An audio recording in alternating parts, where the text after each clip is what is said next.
రంగమ్మ, మాది అంకంపల్లి గ్రామం, మండలం బెలుగుప్ప మండలం. మేము 6 మంది ఆడపిల్లలు మాకు సంతానం కలిగినది.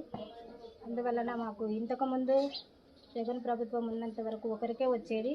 ఇప్పుడు 6 మందికి తల్లికి వందనం వచ్చినందువలన అక్కడ చంద్రబాబు నాయుడు అన్నగారికి, లోకేష్ అన్నగారికి, కేశవన్న గారికి, ఇక్కడ వచ్చిన ప్రతి ఒక్కరి నాయకులన్న గారికి అందరికీ పేరు పేరున ధన్యవాదములు తెలుసుకుంటున్నాము. ఇంకా మాకు చదివించడానికి చాలా కష్టంగా ఉంది. ఈ కష్టకాలంలో మాకు చంద్రబాబు అన్న ఈ 6 మందికి తల్లికి వందనం వేసినందువలన కృతజ్ఞతలు తెలుపుకుంటున్నాము. మేము చదివించుకోవాలంటే ఎంతో కష్టపడి మాకు పనికి పోతే జరగడము అంతవరకే, కానీ లేకపోతే జరగడం కూడా చాలా కష్టంగా ఉంది. మా మీద దయ ఉంచి ఈ ప్రభుత్వము మాకు ఈ తల్లికి వందనం దయచేసినందుకు కొరకు అందరికీ ధన్యవాదములు తెలుపుకుంటూ ఇచ్చిన నాయకులందరికీ కూడా కృతజ్ఞతలు తెలుపుతున్నాము. అందరికి డబ్బులు అందరికి పేర్లు వచ్చినాయి.